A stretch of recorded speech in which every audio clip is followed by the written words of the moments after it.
তুহিনা প্রকাশনী মানে নতুন প্রতিভার প্রকাশ।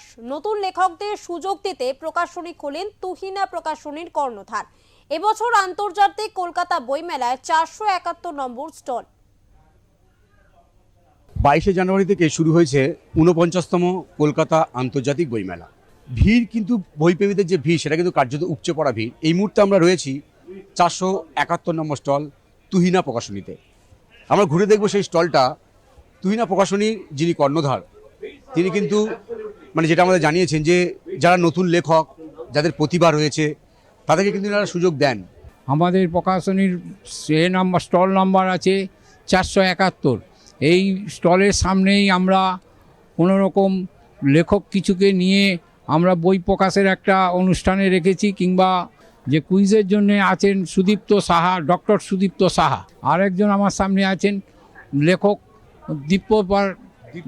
দীপ্র ভট্টাচার্য। তো ওনারও আমাদের কাছে বেশ কিছু বই বেরোচ্ছেন, আর যেও বেরোবে, দুটো বই আছে। আর একজন আছেন আমার কাছে আসানসোল থেকে এসেছেন, এনারও একটি বই আছে সেকেন্ড হোস্টেল। তিনিও এসছেন ওই আসানসোল থেকে। তো ওনারও বইটা আজকেই লঞ্চ করে আমরা অলরেডি লঞ্চ আগেই হয়েছে, আজকে আমরা প্রোগ্রামের মধ্যে রেখে ওই বইগুলো অনুষ্ঠান হচ্ছে। এটা একটা বই, পুরাণের গল্প তো সবাই জানেন। তো সেই পুরাণের যে 50টা পুরাণের ডিফারেন্ট গল্প আমি সিলেক্ট করেছি, নিয়ে সেগুলো আজকের আঙ্গিকে ওই পুরাণের গল্পগুলো সেগুলো এখনকার যারা পাঠক তাদের সামনে আনতে চেয়েছি। পুরাণের গল্প আমরা সবাই জানি, যেমন ধরুন ভগীরথ কীভাবে গঙ্গাকে এনেছেন বা কী, কিন্তু আজকে আবার সেই গঙ্গাই কিন্তু আর পবিত্র নেই, পলিউটেড হয়ে যাচ্ছে। কিভাবে সেটাকে মডার্নাইজ করার চেষ্টা হচ্ছে বা ধরুন কমার্শিয়ালাইজ করার চেষ্টা হচ্ছে। তো পুরাণের গল্পগুলোকে আজকের আঙ্গিকে এটার হচ্ছে 50টা পুরাণের গল্প এরকম আছে। 50টা পুরাণের গল্পের ওপর তার উপর এই বইটা। দেখুন, আমি লেখালেখি করছি প্রায় 35 বছর ধরে। সরে গিয়ে তারা পিডিএফ পড়ছে, এই পড়ছে, বইমুখীহীনতা হয়ে গেছে তারা। ফলে আমাদের একটা বিরাট দায়িত্ব যে মানুষকে বইয়ের সংস্কৃতিতে আবার ফিরিয়ে আনা। কারণ একটা জাতি যদি সেই বই বিমুখ হয়ে যায় তাহলে সেই জাতি অস্তিত্বহীন হয়ে যায়। এই বইটা হচ্ছে পার্টিশনের উপর বই। পার্টিশন 1947 সালে হয়েছিল।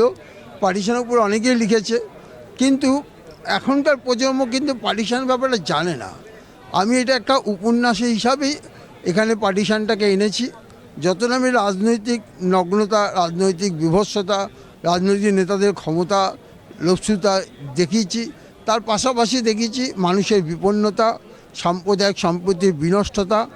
এগুলো আমি এর মধ্যে দেখেছি আধুনিক প্রজন্মকে। এটা মূলত একটা খণ্ড আত্মজীবনী। বইটার নাম সেকেন্ড হোস্টেল। এটা আংশিক সত্যই বলতে পারেন, কারণ এটা আমি একসময়, এটা দীর্ঘ 20 বছর আগেকার একটা ঘটনা। আমি সে সময় হোস্টেলে পড়তাম ইঞ্জিনিয়ারিং কলেজের। তো ইঞ্জিনিয়ারিং কলেজের হোস্টেল নিয়েই লেখা বইটা। মূলত এখন মানুষ একাকিত্বে ভুগছেন, মোবাইলে বন্দি হয়ে যাচ্ছেন। তো একটা হোস্টেলে কিভাবে বিভিন্ন জায়গা থেকে মানুষ আসেন, ছেলেরা আসে, বিভিন্ন প্রান্তের ছেলেরা এসে সেখানে একসঙ্গে থাকে, এক রুমে থাকে, একসঙ্গে পড়াশোনা করে, খেলাধুলা করে, কিভাবে তারা একসঙ্গে মিলিত হচ্ছে, তাদের সমস্ত কালচার একসঙ্গে মিলছে, সেসব নিয়ে বইটা লেখা। আশা করি এখনকার দিনের ছেলেদের জন্যই, পাঠকদের জন্যই আমার বইটা লেখা। কিভাবে মানুষ মিলে যাচ্ছেন একসঙ্গে, সেটাই পাবেন এখানে।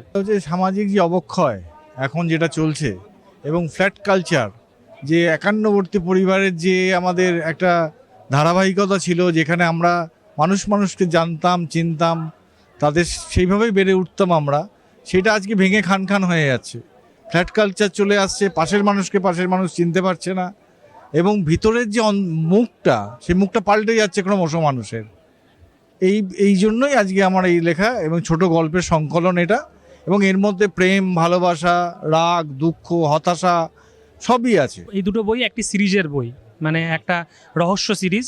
গল্পের মূল হচ্ছে একজন ক্রিমিনোলজিস্ট, অপরাধ বিজ্ঞানী, এবং সে বুঝতে চায় যে এত অপরাধ আমাদের আশেপাশে ঘটছে, সেটার কি কোনো একজন অপরাধী কি তার জন্য দায়ী, নাকি আমাদের সমাজ তাকে কোনোভাবে, আমাদের মানুষ, আশপাশের পরিস্থিতি তাকে কোনোভাবে ফোর্স করছে সেইগুলো করার জন্য। সেই উপর বেসিস করে তৈরি করা হয়েছিল ডক্টর পার্থ এবং তার সহকারী কৌশিক নামক একটি ছেলের গল্প। প্রথম গল্প হচ্ছে ডক্টর পার্থর ডায়েরি, দ্বিতীয় গল্প হচ্ছে একটি গাছ একটি প্রাণ। দ্বিতীয় গল্প একটি গাছ একটি প্রাণ হচ্ছে রাজধানী দিল্লির উপর বেস্ট, যেখানে আপনারা হয়তো জেনে থাকবেন যে কিছু বছর আগে একজন মানুষ কিছু বাচ্চাদেরকে খুন করে মাটির তলায় বাগানের পুঁতে রেখেছিল, সেই গল্পটিকে উপর বেস করে কল্পনা প্রসূত হয়ে তারপর আমি একটা কাহিনী সৃষ্টি করার চেষ্টা করেছি। গত বছর শান্তিনিকেতন থেকে আমার এই গল্পের বইয়ের সংকলনটি প্রকাশিত হয়েছিল, 10টি কিশোর গল্প সংকলন।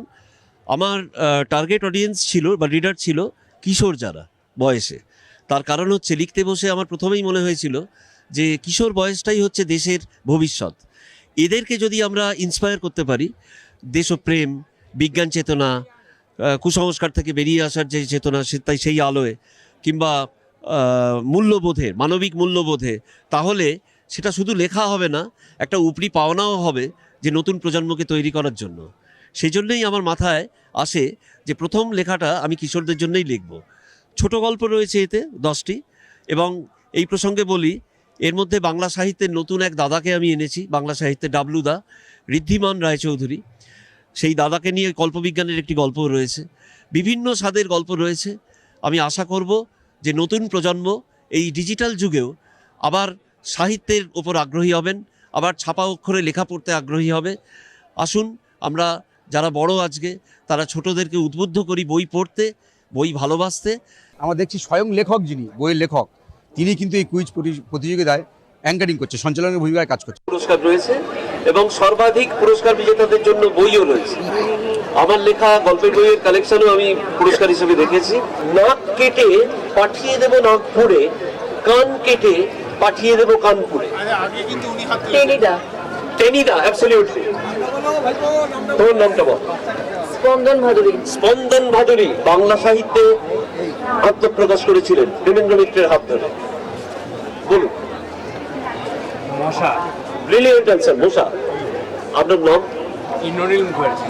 পথের পাঁচালী, সত্যজিৎ রায় যখন পথের পাঁচালী নিয়ে কাজ করছিলেন তখন সেই বাজেট উনি অ্যাফোর্ড করতে পারছিলেন। হাওড়া রামরাজাতলা থেকে স্নিগ্ধ বাদুরী একটি গল্প বললেন আমাদের। তো এই যে তুহিনা প্রকাশনী গড়ে ওঠার যে গল্প, সেটা আমরা করদার কাছে শুনেছি, কিন্তু আমরা জানি যে প্রত্যেকটা সৃষ্টির পিছনে, প্রত্যেকটা সফল পুরুষের পিছনে একজন নারীর কিন্তু অবদান থাকে। আমরা কথা বলবো।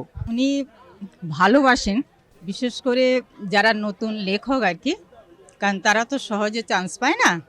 তো সেই জন্য ওনার একটা ইচ্ছে ছিল যে নতুন লেখককে আমি চান্স দেবো এবং তাদের একটা সুযোগ করে দেবো আর কি।